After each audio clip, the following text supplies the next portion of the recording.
Assalamu alaikum viewers. 8th class GS lecture number 5. The topic is function of kidneys. How kidneys are worked. तो हम यहाँ kidney के function के बारे में पढ़ेंगे। तो इसमें क्या है कि जो भी नाइट्रोजनस वेस्ट मटेरियल होता है वो किडनीज के जरिए हम अपनी बॉडी से बाहर जो है वो निकाल फेंकते हैं। तो इसमें जो नाइट्रोजनस वेस्ट मटेरियल है ये भी बॉडी से बाहर ब्लड के जरिए ही जाता है, क्योंकि ब्लड कैपिलरीज में जो भी वेस्ट मटेरियल्स होता है वही बॉडी से बाहर जाएगा। तो किडनीज के अंदर जो है वो ब्लड में मौजूद जितने भी नाइट्रोजनस वेस्ट मटेरियल्स होते हैं ये पहले ग्लोमेरुलस तक जाएंगे। यहाँ पर मौजूद जो ग्लोमेरुलस है, फिर यही जो है यहाँ ग्लोमेरुलस, इसमें जितनी भी ब्लड कैपिलरीज हैं वो क्या करेंगे कि उस वाटर को और वेस्ट मटेरियल्स को जो है वो फिल्टर करेगी ब्लड में वुमेन कैप्सूल के अंदर, ताकि अगर कोई चीज़ यूजेबल है या फिर हमारे काम की है तो उसको हम फिल्टर करके अपनी बॉडी में बैक भेज दें। इसके बाद क्या होगा कि ब्लड में जो वेस्ट मटेरियल फिर रह जाएगा उनको आर्टरियोल्स में कलेक्ट किया जाएगा, फिर उसको रीनल आर्टरी में ट्रांसमिट किया जाएगा, भेजा जाएगा।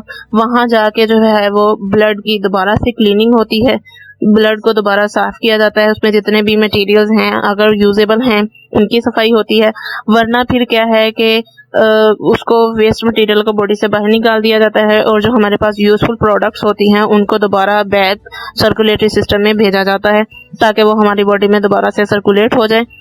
वही जो फिल्ट्रेट किया हुआ मादा है वो नेफ्रॉन के अंदर रीनल ट्यूब्यूल में जाता है और वहाँ यूजफुल जितने भी सब्सटेंसेस हैं उनको दोबारा ड्रेन किया जाता है। इस पैसेज में क्या होता है, यानी कि इस रास्ते में 99% तक जो फिल्ट्रेट होता है उसमें यूजफुल सब्सटेंसेस होते हैं, ठीक है, और उन यूजफुल सब्सटेंसेस को दोबारा रीअब्जॉर्ब किया जाता है और फिर क्या होता है कि उनको रीनल ट्यूब्यूल में भेज दिया जाता है। जब दोबारा रीअब्जॉर्प्शन होती है तो ज़्यादा से ज़्यादा वेस्ट मटेरियल को ब्लड कैपिलरीज में एब्जॉर्ब किया जाता है रीनल ट्यूब्यूल फिल्ट्रेट में। वहाँ जो फिल्ट्रेट है वो रीनल ट्यूब्यूल में चला जाता है जिसको हम यूरिन बोलते हैं, और यही यूरिन जो है वो कलेक्टिंग डक्ट में जाता है, फिर वहाँ से ये चला जाता है रीनल पेल्विस में।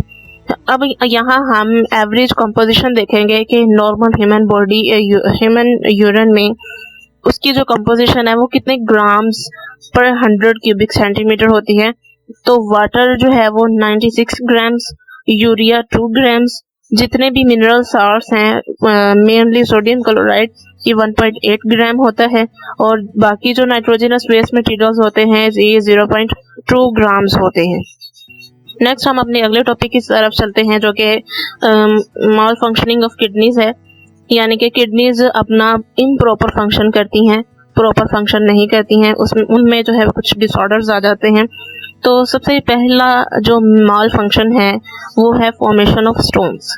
किडनीज में जो है वो पथरी बन जाती है, पत्थर जो है वो बनना शुरू हो जाते हैं। तो बाज़-औक़ात जो हमारी किडनी है वो एफिशिएंटली काम नहीं करती हैं, यानी कि एफिशिएंटली काम करने से मुराद क्या है कि उसमें जितने भी वेस्ट मटेरियल्स या साल्ट्स जो हैं एक्यूमुलेट होते हैं उनको अच्छे तरीके से अपनी बॉडी से रिमूव नहीं कर पाती है।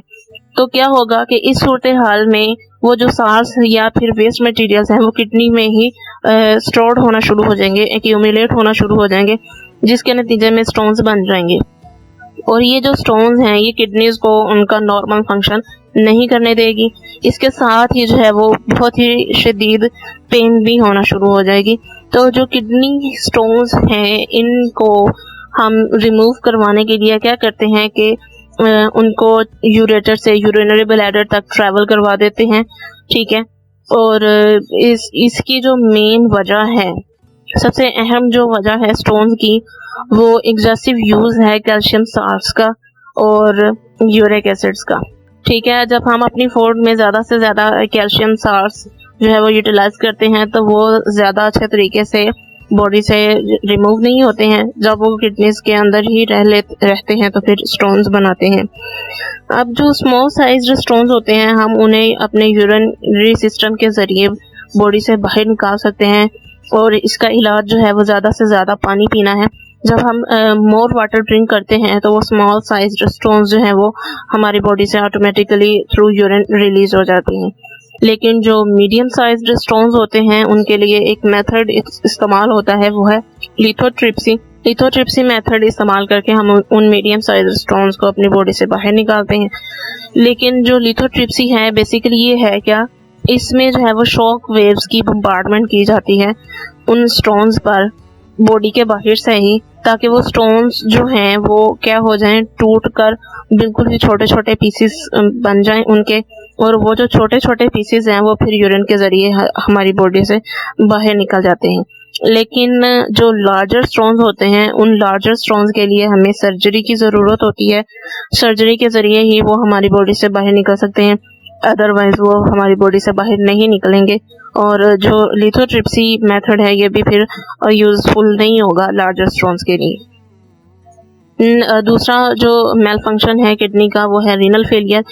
ठीक है, तो इसमें क्या है कि किडनी बिल्कुल ही जो है वो अपना काम छोड़ देती है, या तो मुकम्मल तौर पर अपना काम छोड़ देगी या फिर आधी किडनी जो है वो डैमेज होगी और अपना प्रॉपर फंक्शन जो है वो सरअंजाम नहीं देगी। तो इसकी भी मेजर काजेज जो हैं वो 3 हैं, जो लॉन्ग टर्म फेलियर का बाइस बनती हैं। वो 3 मेजर काजेज हैं।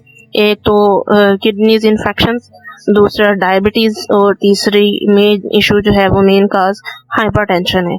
यानी कि अगर हमारी किडनी में किसी भी किस्म का इन्फेक्शन हो जाए तो भी रीनल फेलियर हो सकता है।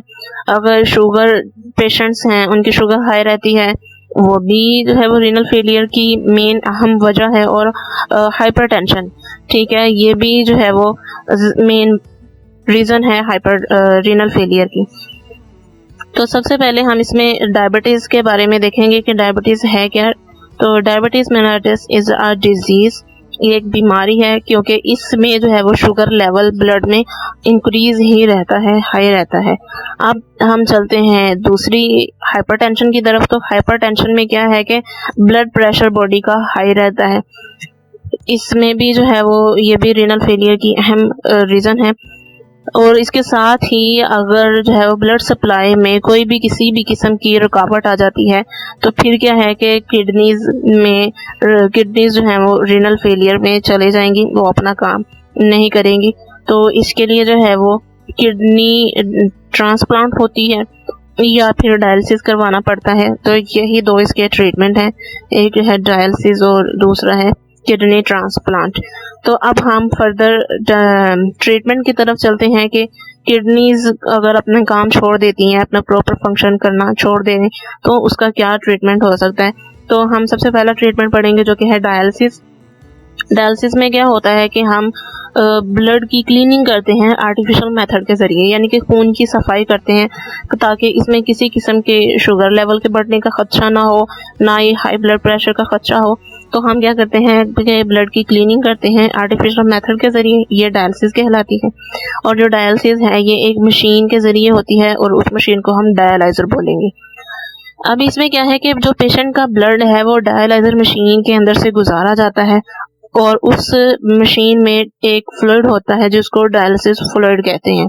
इसमें क्या होगा कि जो ब्लड है वो ट्यूब्स के अंदर से गुजरेगा, डायलाइज़र की ट्यूब्स होती हैं उनके अंदर से ब्लड को गुजारा जाएगा, और जो डायलिसिस फ्लूइड होता है वो उन ट्यूब्स के इर्द गिर्द बह रहा होता है ताकि उस ब्लड के अंदर जो भी वेस्ट मटेरियल है वो वहाँ से मूव कर जाए डायलिसिस फ्लूइड में, और जो ब्लड है जो वापस बैक बॉडी में जाएगा वो बिल्कुल साफ और क्लीन हो, उसमें किसी भी किस्म की कोई भी ऐसी वजह ना हो, कोई भी ऐसा काज ना हो जो कि मेल फंक्शनिंग का बाइस बने। नेक्स्ट हम दूसरे ट्रीटमेंट की तरफ चलेंगे जो कि है किडनी ट्रांसप्लांट। अगर डायलिसिस के बावजूद भी किडनी अपना प्रॉपर फंक्शन नहीं करती है तो फिर किडनी जो है वो ट्रांसप्लांट ही करवानी पड़ती है। कुछ पेशेंट्स ऐसे होते हैं जिन्हें डायलिसिस की यानी कि गुर्दों को वॉश करवाने की जो है वो पहले तो मंथली ज़रूरत पड़ जाती है, लेकिन जब वो इसके यूज टू हो जाते हैं तो फिर ये जो ज़रूरत है ये वीकली हो जाती है। वीकली जो है वो फिर अपनी किडनीज जो है वॉश करवानी पड़ती है, डायलिसिस करवानी पड़ती है, और फिर फर्दर जब पेशेंट और भी ज़्यादा जो है वो इस बीमारी का शिकार हो जाता है तो उसको डेली बेसिस पे ये काम करवाना पड़ता है, जो कि पेशेंट के लिए जो है बहुत ही ज़्यादा डेंजरस है, इससे उसकी डेथ भी हो सकती है।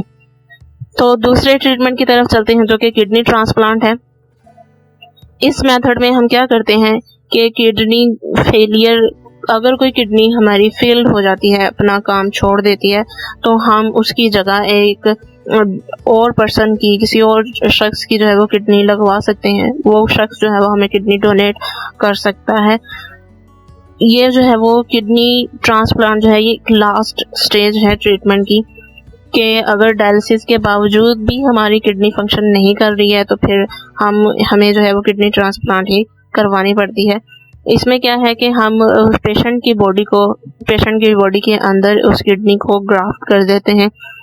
फिर ये क्या है कि जो डोनर की किडनी है उसमें वो हो सकता है कि वो अपना रिश्तेदार ही हो या फिर कोई दोस्त हो, या हम बाहर से भी जो है वो किडनी ट्रांसप्लांट करवा सकते हैं। Thank you.